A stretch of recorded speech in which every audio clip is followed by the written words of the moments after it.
સ્વાધ્યાય ચેનલમાં આપનું સ્વાગત છે. આજે આપણે એક ગુજરાતી વિષયના એવા મુદ્દા ઉપરથી વાત કરવાના છીએ કે વિષયાંશ જેને કહીએ આપણે એ અલંકાર. તો મિત્રો, અલંકાર એટલે શું આ તમને ખ્યાલ હોવો જોઈએ. અલંકાર કોને કહેવાય, અલંકારનો અર્થ શું થાય?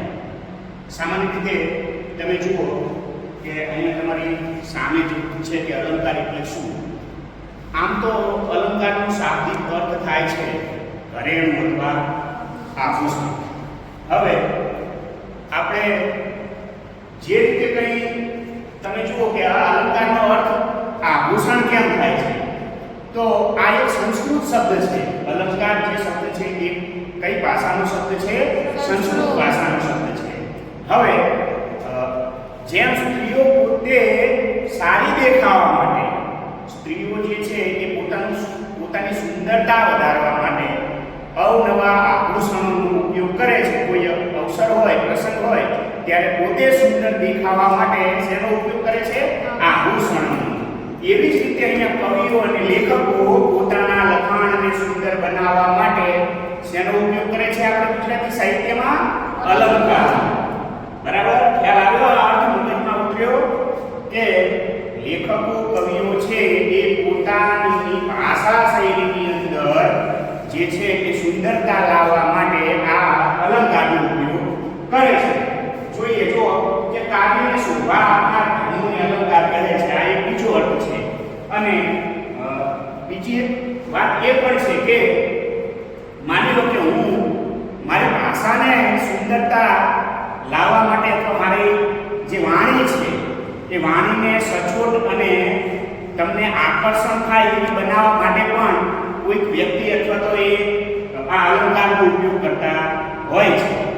તો જોઈએ આપણે અલંકાર શા માટે, તો કે કવિતામાં અલંકારનો વાણીનો સવિશેષ પ્રયોગ થાય છે. જેમ સોના ચાંદીના ઘરેણાથી માનવ દેહની શોભા વધે છે. આ મેં તમને જે હમણાં શરૂઆતમાં જે સાદી ભાષામાં સમજાવ્યું એ જ આ વસ્તુ છે.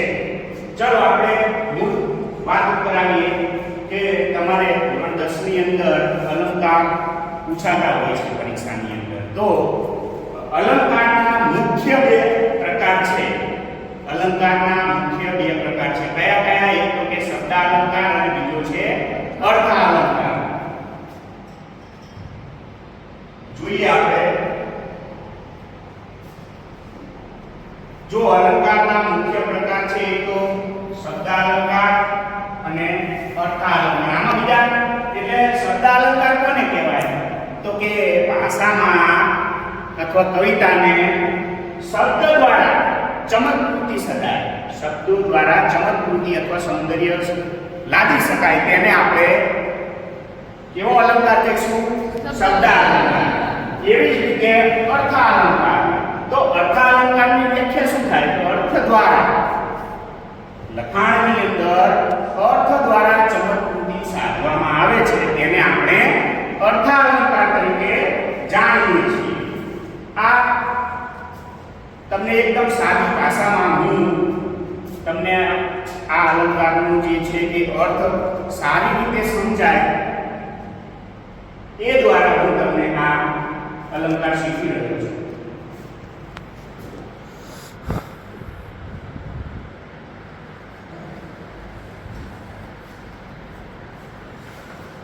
જોઈએ આપણે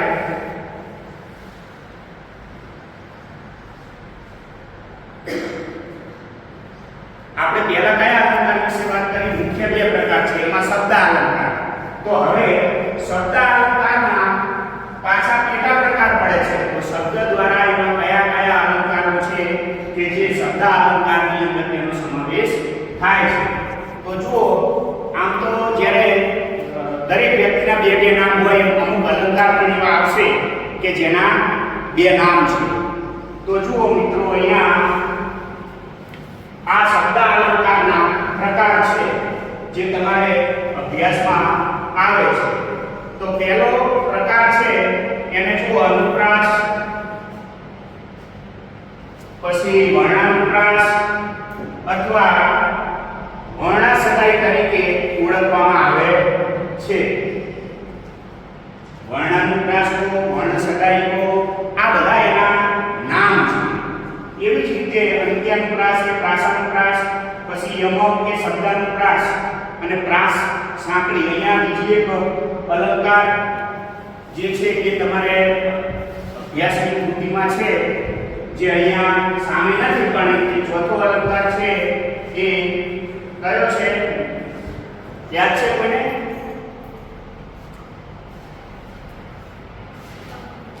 અંત્યાનુપ્રાસ જે ઉપર છે તે. આટલા જે છે એ શબ્દ અલંકારના પેટા પ્રકાર છે. એવી જ રીતે અર્થાલંકાર. અર્થાલંકાર એટલે અર્થ દ્વારા ચમત્કૃતિ સાધવામાં આવે છે તેને અર્થાલંકાર કહેવામાં આવે છે. તો અર્થાલંકારના જે પેટા પ્રકાર છે તે આ પ્રમાણે છે: ઉપમા અલંકાર, રૂપક અલંકાર, ઉત્પ્રેક્ષાલંકાર, અનન્વય અલંકાર, વ્યતિરેક, શ્લેષ, વ્યાજશુદ્ધિ, સજીવારોપણ અને અતિશયોક્તિ. ખ્યાલ આવ્યો? એટલે હવે આને આપણે વિગતવાર સમજવાનું, ઉદાહરણ સહિત સમજવાનો પ્રયત્ન કરીએ. તો ચલો પહેલા આપણે લઈશું શબ્દ અલંકારમાં વર્ણાનુપ્રાસ અલંકાર. જુઓ છે ને અહીંયા કૌંસમાં બીજું પણ નામ છે વર્ણસગાઈ.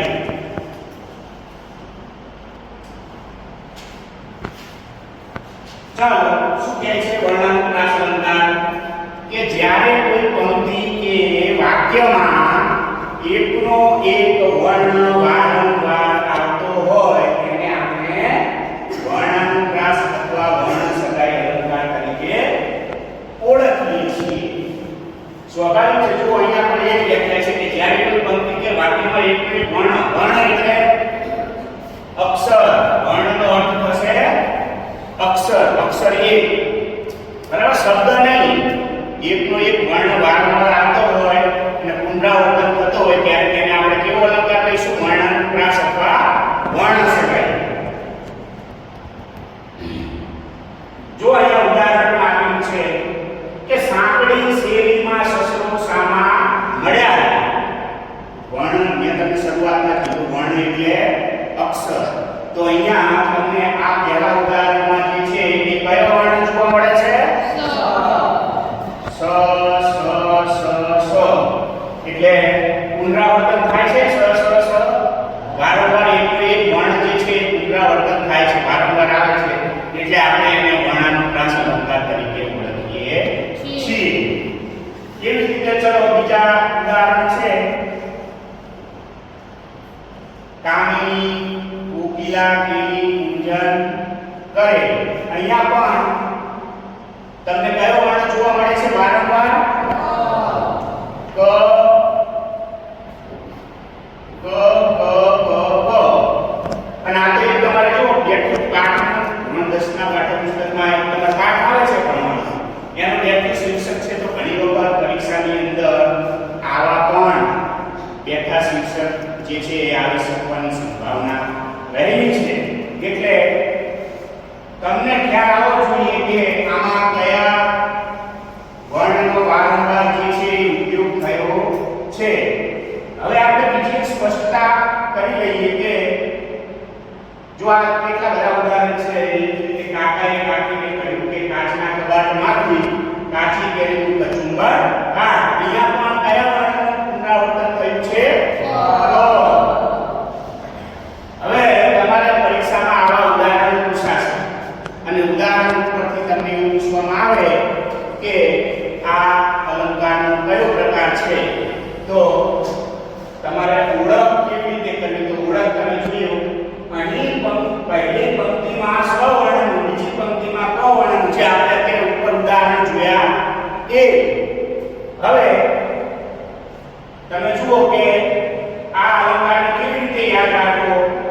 તો કહે છે કે વર્ણાનુપ્રાસ અલંકારમાં પુનરાવર્તન પામતો વ્યંજન શબ્દના આરંભે જ હોવો જોઈએ એવું નથી. આપણે અત્યાર સુધી તમને જે અત્યારે આ અલંકાર ભણાયો અને એને જે સમજાવ્યો એમાં તમે જોજો કે તમે પહેલા જ જે વાક્ય આપેલું હોય તો વાક્ય, કવિતાની પંક્તિ આપેલી હોય તો કવિતાની પંક્તિ, એની અંદર કે પહેલો જ વર્ણ એટલે આ યાદ રાખજો હું જે અત્યારે શીખવું છું એ કે ટૂંકમાં પહેલો જ વર્ણ પ્રથમ ક્રમાંકે હોય તો જ કે વર્ણાનુપ્રાસ હોય એવું જરૂરી નથી.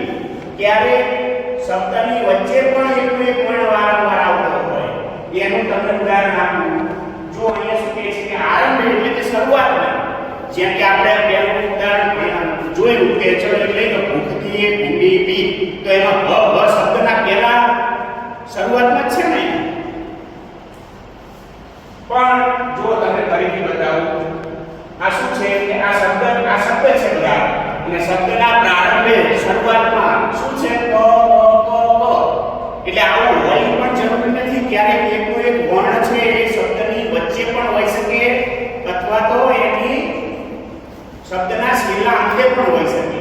જો તમને બતાવું કે દાખલા તરીકે જો આપ્યું છે અહીંયા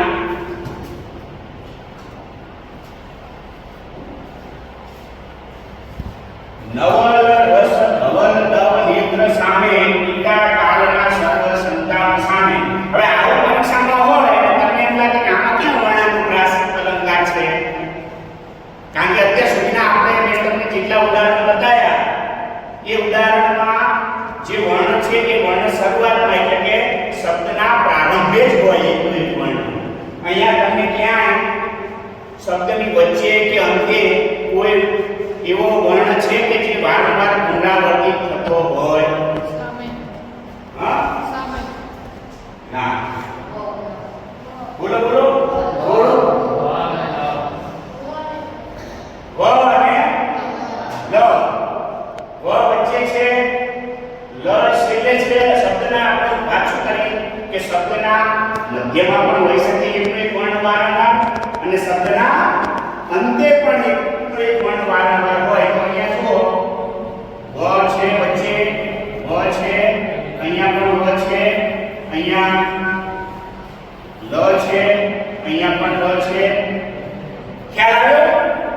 એટલે એવું જરૂરી નથી કે જે વર્ણ શબ્દના શરૂઆતમાં જ આવે એને વર્ણાનુપ્રાસ અલંકાર કહેવાય એવું જરૂરી નથી. ક્યારેક શબ્દની વચ્ચે પણ એકનો એક વર્ણ વારંવાર આવતો હોય અથવા તો શબ્દના અંતે પણ એકનો એક વર્ણ વારંવાર આવતો હોય.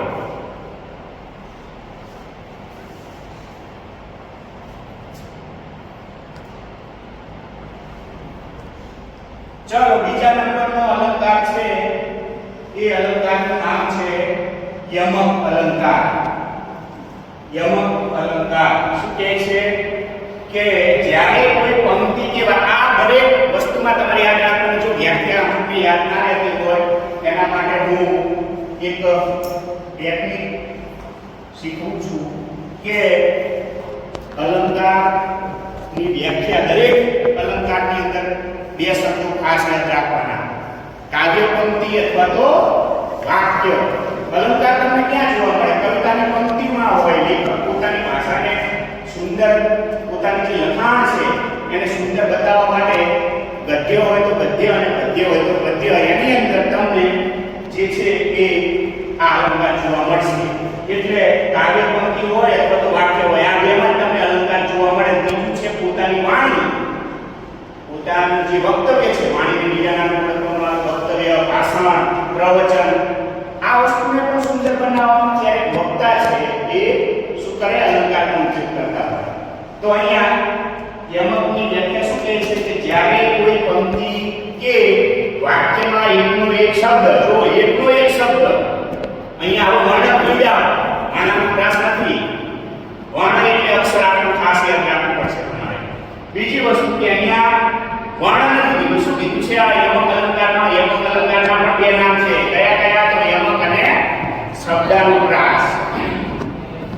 જો એકનો એક શબ્દ અક્ષર સમૂહ, અક્ષર સમૂહ એટલે એક જેવો લાગતો અક્ષરનો સમૂહ, બે કે બેથી વધુ વાર આવતો હોય કવિતાની પંક્તિ હોય તો કવિતાની પંક્તિમાં અથવા તો વાક્યમાં, એ જગ્યાએ ભિન્ન ભિન્ન અર્થ ધરાવતો હોય અથવા ઓછામાં ઓછું સ્થળે એક એ શબ્દ અક્ષર સમૂહ અર્થ આપે એવો હોય ત્યારે યમક અલંકાર લખવાય છે. આપણે ક્રિયા જે એની વ્યાખ્યા કરી છે એ આખી યાદ રાખવાની જરૂર નથી, ખાલી એટલું મગજમાં તમને ખ્યાલ આવવો જોઈએ કે યમક અલંકાર એટલે એકનો એક શબ્દ વારંવાર આવતો હોય, બે કે તેથી વધારે આવતો હોય અને એ શબ્દના અર્થ કેવા થતા હોય, અલગ અથવા ભિન્ન.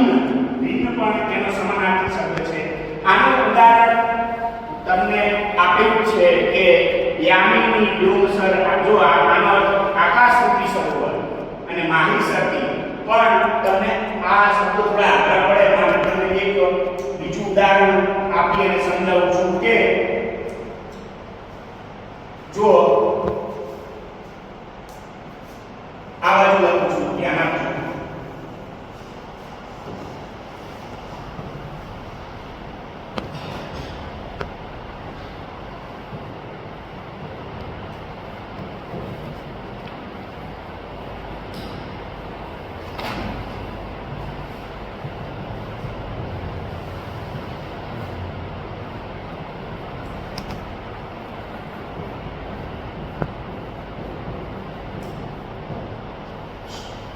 કઈ ઉદાહરણ છે? અખાડામાં જવા મેં ઘણા અખાડા કર્યા.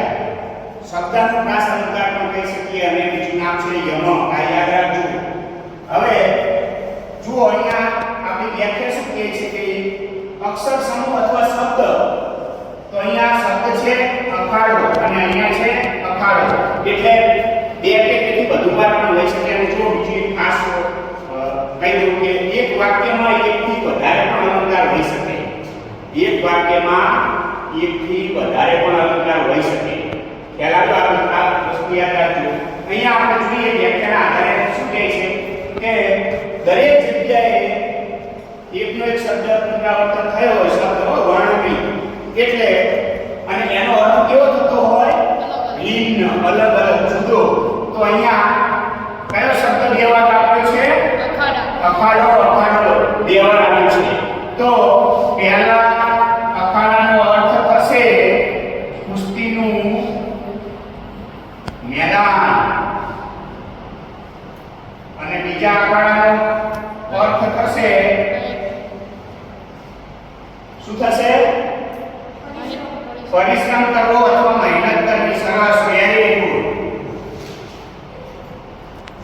ખ્યાલ આવ્યો? યમક અલંકારમાં, શબ્દાનુપ્રાસ અલંકારમાં કે એકનો એક શબ્દ બે કે તેથી વધુ વાર કવિતાની પંક્તિમાં અથવા તો વાક્યમાં આવ્યો હોય અને તેનો દરેક જગ્યાએ અર્થ કેવો થતો હોય, અલગ થતો હોય, તેને યમક અથવા શબ્દાનુપ્રાસ અલંકાર તરીકે પણ ઓળખવામાં આવે છે.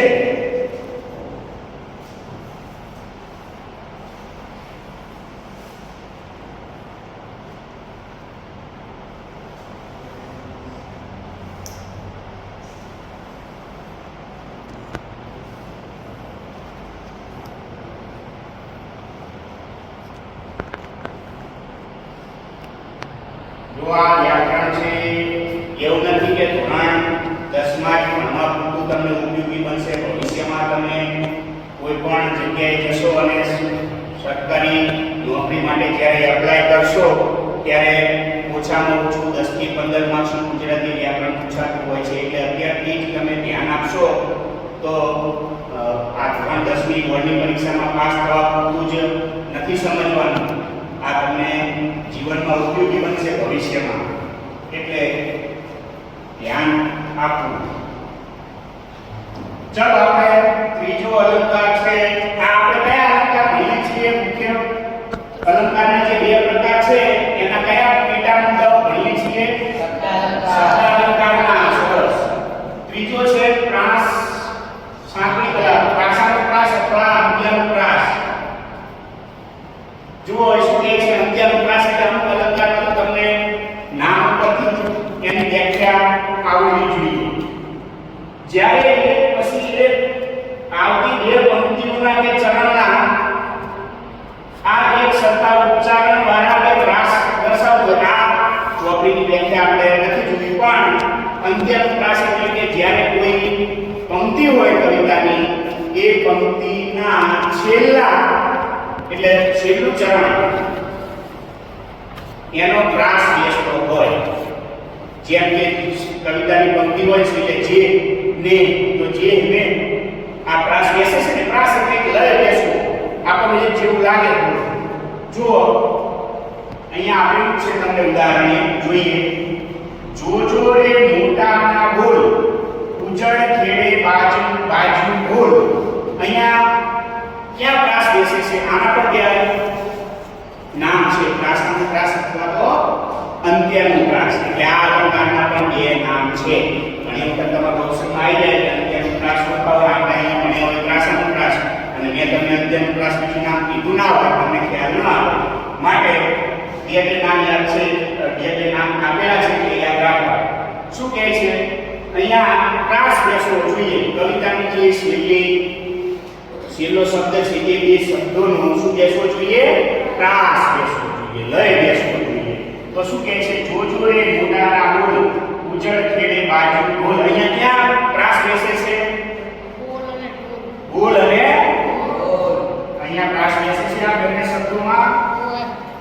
સરસ, વેરી ગુડ. બીજું જોઈએ.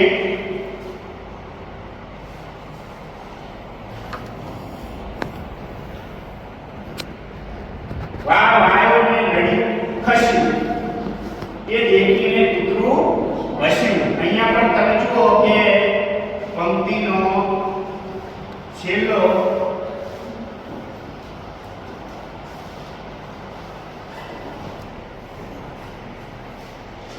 શબ્દ છે ત્યાં પ્રાસ બેસે છે ખસ્યું અને વસ્યું. એટલે પરીક્ષામાં આવા ઉદાહરણ આપેલા હશે કે જેની અંદર કવિતાની પંક્તિના છેલ્લી બે જે કડી આપેલી હોય એ શબ્દનો પ્રાસ બેસતો હોવો જોઈએ. પણ જ્યારે કહેવાય કે કવિતાની જે પંક્તિ હોય અને વચ્ચે પ્રાસ બેસતો હોય તો એને કયો અલંકાર કહેવાય? બોલો બોલો. સરસ, વેરી ગુડ. પ્રાસ સાંકળી જે સાંકળ જેવું કામ કરે છે. જેમ કે સાંકળ એક કડીથી બીજી કડી સાથે જોડાયેલી હોય. કડી એટલે પંક્તિ, આપણે કહીએ ને કડી એટલે પંક્તિ. એટલે એક પંક્તિના જે વચ્ચેનો જે શબ્દ હોય એટલે એની વ્યાખ્યા એવી થશે કે પ્રથમ ચરણનો છેલ્લો શબ્દ અને બીજા ચરણનો પ્રથમ શબ્દ બંને વચ્ચે શું બેસતું હોય? પ્રાસ બેસતો હોય, ત્યારે તેને પ્રાસ સાંકળી કહેવાય. એ પણ સાંકળ જેવું કામ કરે છે. સરસ, ચાલો.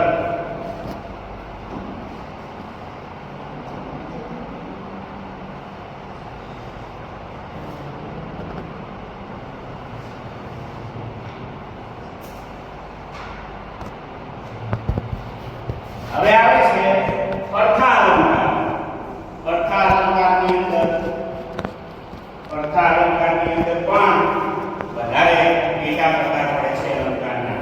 આપણે ઉપર જોઈએ ને પહેલા શરૂઆતમાં ઉપમા, સજીવા ઉપમા, અનન્વય, આ બધા જે અનેક આવા અલંકારો છે બધા જ અર્થાલંકારની અંદર સમાવિષ્ટ થાય. આ બધા અર્થાલંકારના પેટા મુદ્દાઓ છે. એની અંદર તમારે અર્થાલંકાર જો સમજવા હોય તો બે વસ્તુ તમારે ખાસ યાદ રાખવી પડશે. કઈ બે ખાસ વસ્તુઓ? તો કે ઉપમેય અને ઉપમાન. જો આ બે વસ્તુથી તમને આ અલંકાર સમજાશે. જો આમાં ખબર પડશે તો અર્થાલંકારના દરેકે દરેક ઉદાહરણ ગમે ત્યાંથી પૂછાય તમને આવડશે. જો ઉપમેય એટલે શું? ઉપમેય એટલે શું? હું તમને સાદી વ્યાખ્યા આપું. ઉપમેય એટલે જેની સરખામણી કરવાની છે તે. ઉપમેય એટલે શું? અહીંયા તો શું આપેલું છે? જે વસ્તુ પદાર્થ કે પ્રાણીને સરખાવવામાં આવ્યો હોય તે મૂળ વસ્તુ એમ.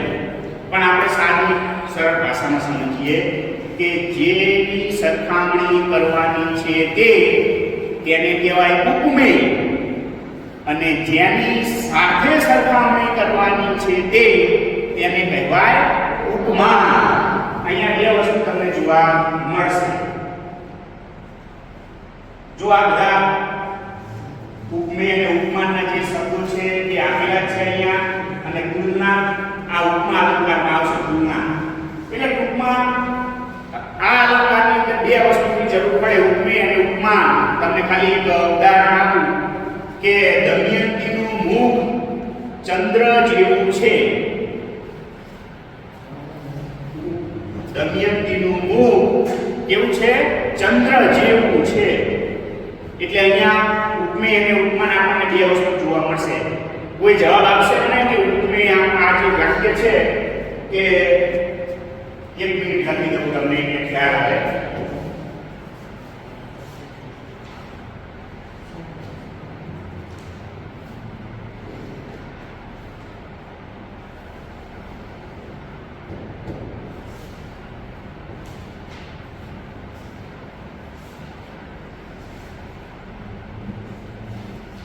દમયંતીનું મુખ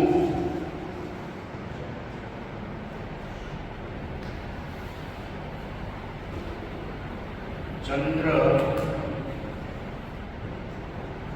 જેવું છે.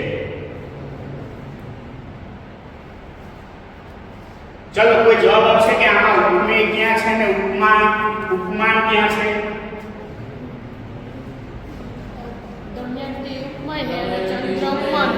સરસ, વેરી ગુડ. આ દમયંતી છે એ શું થશે? ઉપમેય. અને ચંદ્ર કેવી રીતે? ખાલી ઉપમેય ઉપમાન કહેવાથી ન ચાલે. કેવી રીતે આવડતું કોઈ આંગળી ઊંચી કરો છો? આગળ આવો.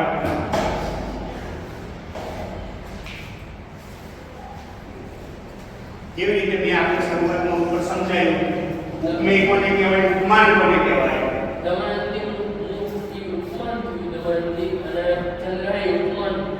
અને કોની સાથે સરખામણી થાય? સરસ, વેરી ગુડ. બેસી ગયા. ખ્યાલ આવ્યો? ઉપમેય એટલે કે જેની સરખામણી મેં વ્યાખ્યા આપી તમને સાદી. જેની સરખામણી કરવાની છે તે એટલે ઉપમેય, અને જેની સાથે સરખામણી કરવાની છે તે તેને કહેવાય ઉપમાન. એટલે તમે જુઓ દમયંતી કેમ ઉપમેય બને છે? તો કે દમયંતીના મુખની ચંદ્ર સાથે સરખામણી કરવાની થાય છે એટલે ચંદ્ર છે એ ઉપમાન બનશે અને દમયંતી છે એ ઉપમેય બનશે.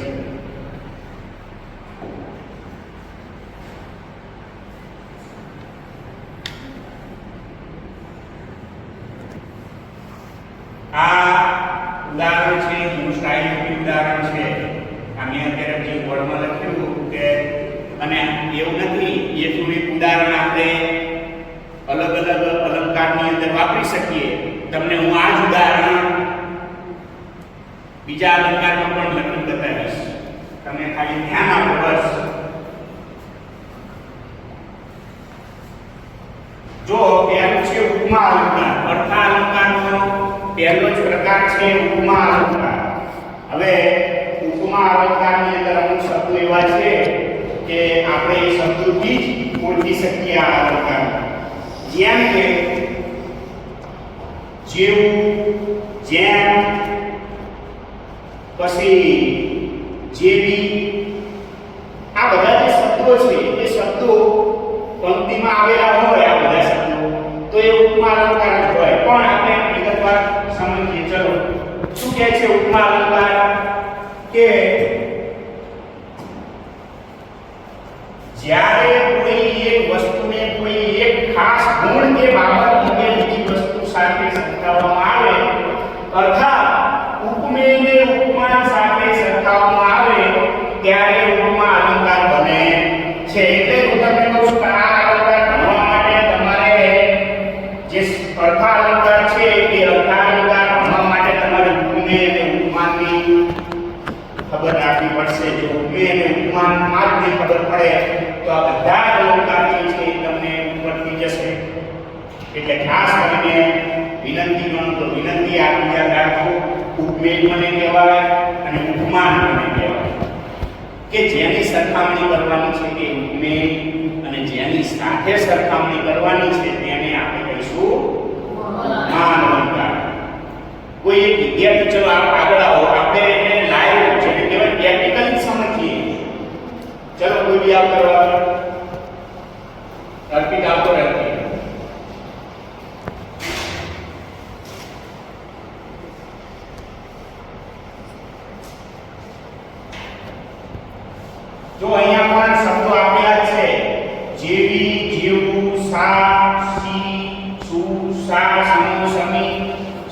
સરખી, સરખો, સરખા, સમવળી, જેટલું, જેટલું, જેમ, જેવડો, તુલ્ય, માફક, પેઠે.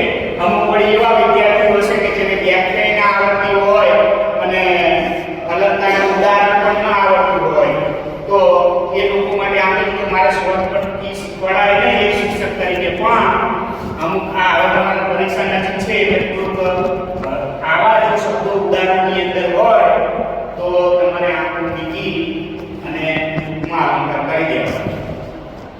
પણ આપણે એ વસ્તુને બહુ પ્રાધાન્ય આપતા નથી.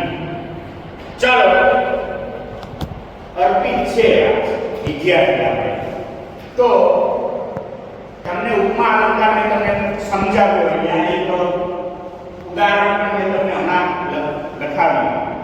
તો તમે આ અલંકાર કેમ શીખો કે આપણી ભાષાને સુધારવા માટે, પોતાનું વક્તવ્ય સુંદર બનાવવા માટે અને તમારા લખાણને પણ સુંદર બનાવવા માટે અલંકાર શીખવા જરૂરી છે. કારણ કે આપણી શરૂઆતની જે શાબ્દિક અર્થ એવો હતો ને કે સૌંદર્ય લાવવા માટે. તો આ વિદ્યાર્થી છે આના ઉપરથી, આના વ્યક્તિત્વ ઉપરથી આપણે કોઈ જાતે એવું ઉદાહરણ બનાવી શકીએ ઉપમા અલંકાર. આ અર્પિત છે એ ઉપમેય થશે. આની સરખામણી આપણે સાથે સરખાવીએ. ચલો, કોઈ બનાવશે ઉદાહરણ? ગઢવી, હા બોલો બોલો. અર્પિતનું હૈયું જાણે હિમાલયની માફક. બે અલંકાર વાપરે. સરસ, વેરી ગુડ. કયો બીજો અલંકાર વાપરે? મેં ભણાવ્યો નથી છતાંય અમને આ મેં હમણાં કીધું ને, નોંધ લેવા જેવી બાબત છે આ કઈ કે એક વાક્યની અંદર એકથી વધારે પણ અલંકાર હોઈ શકે. તો અહીંયા ગઢવીએ જે આપણને ઉદાહરણ બનાવ્યું અર્પિત ઉપર, તો અર્પિતના ઉદાહરણ પરથી ગઢવીએ બે અલંકાર વાપર્યા. કોઈને ખ્યાલ છે બીજો કયો અલંકાર વાપર્યો? સરસ, વેરી ગુડ. ઉત્પ્રેક્ષા અલંકાર પણ વાપર્યો અને ઉપમા અલંકાર પણ વાપર્યો. એટલે પરીક્ષામાં તમે જે છે એ આવું ઉદાહરણ પૂછાય અને અલંકારનો પ્રકાર જે છે એ નક્કી કરવાનો હોય ત્યારે એકથી વધારે વખત એ વાક્ય અથવા કવિતાની પંક્તિને વાંચવી. તમને ખ્યાલ આવે, તમે જાણી વાંચીને એમ કહેજો ઉત્પ્રેક્ષા, પણ પાછળ બીજું શબ્દ હોય માફક. તો માફક શેમાં, કયા અલંકારમાં આવે છે? ઉપમા અલંકારમાં આવે છે. બરાબર. એટલે સરસ, એ આવે તો અઢળક ઉદાહરણો આપણે જાતે પણ બનાવી શકીએ. હું તમને ઘણી વખત કહેતો હોઉં છું કે નકરા ચોપડીના ઉદાહરણ નહીં લેવાના, આપણે પ્રેક્ટિકલી કરવાનું તો જ ખ્યાલ આવે.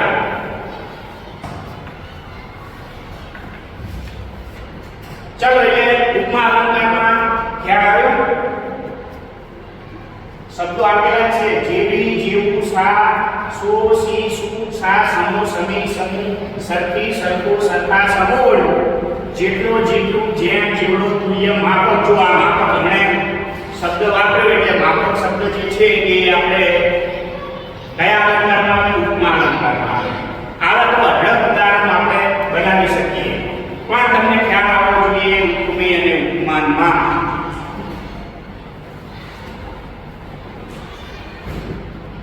જો અહીંયા પણ કીધું છે એટલે ઉપમાવાચક શબ્દથી ઓળખવામાં આવે છે. હવે અહીંયા સામે ઉદાહરણ આપેલા છે, જોઈએ. ઉપમા અલંકારના આપેલા છે કે રાધા રાણીનું મુખ ચંદ્ર જેવું સુંદર છે. અહીંયા પણ આપણે જે કે તમે દમયંતીનું કીધું, પણ અહીંયા રાધા રાણીનું આપેલું છે. તો રાધા રાણી ઉપમેય બનશે કે ઉપમા? રાધા રાણી ઉપમેય બનશે કે ઉપમા? ઉપમેય. સરસ. અને ઉપમાન? ચંદ્ર જે છે એ ઉપમાન બનશે.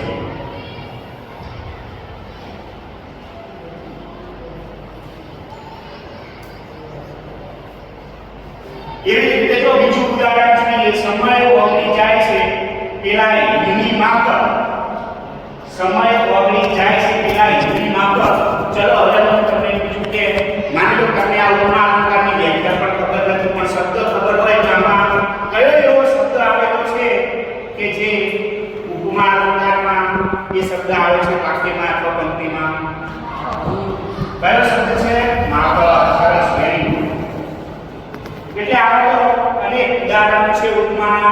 ઉપમા એટલે સરખામણી થઈ જ હોય અંદર. ઉપમેયની ઉપમાન સાથે સરખામણી કરવામાં આવે તેને આપણે કયો અલંકાર કહીએ? ઉપમા અલંકાર કહીએ. ચલો સરસ.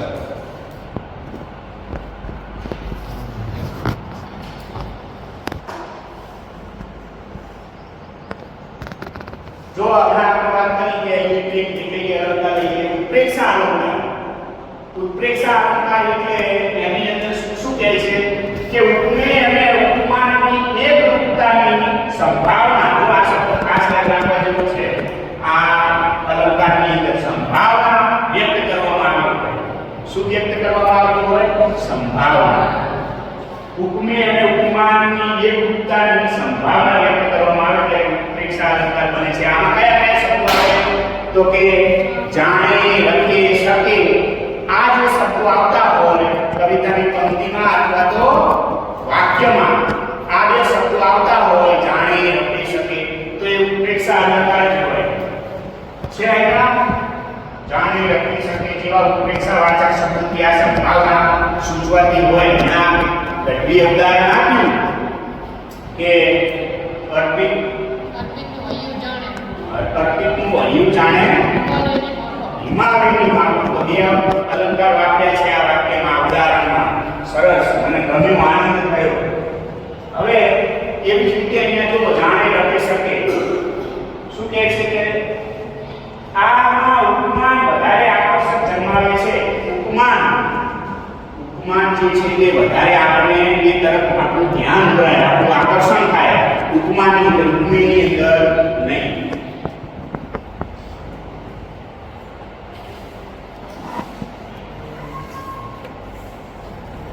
ઉદાહરણ પણ આપેલા છે. જુઓ,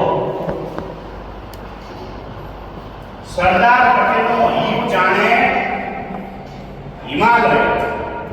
હવે સરદાર પટેલનું હિમ આમાં કઈ હિમાલય છે એવું નથી, પણ એક સંભાવના બતાવી છે. સરદાર પટેલ જે આપણા હતા છે એમનું હિમ કેવું છે? હિમાલય. એટલે એક સંભાવના, એક ઉત્તા લાવવા માટે ખાલી સંભાવના બતાવી છે. વૈને ખરેખર પણ એક સંભાવના દર્શાવી છે. એટલે સરદાર પટેલનું હિમ જાણે શબ્દ આવ્યો છે. જાણે અહીંયા છે શબ્દ ચાલો. આ આપણી બાજુ તમારે પેલા પાઠનું ઉદાહરણ છે. આ આપણી બદલીની જ પગલી જાણે. અહીંયા પણ જાણે શબ્દ આપેલો છે. કયા પાઠનું ઉદાહરણ છે? કોઈ કહેશે? અતિકામ. સરસ, વેરી ગુડ. મોહનભાઈ પટેલનું આ લઘુ કથા છે. પછી ત્રીજું જોઈએ. બીજી આવ્યા આંગણે શકે ધન્વંતરીનો અવતાર. એનો કયો શબ્દ છે ઉત્પ્રેક્ષા અલંકારનો? શકે. શકે. સરસ, વેરી ગુડ. ચાલો આટલા રાખીએ. હવે પછી બીજા નેક્સ્ટ લેક્ચરમાં આપણે શીખીશું. આભાર.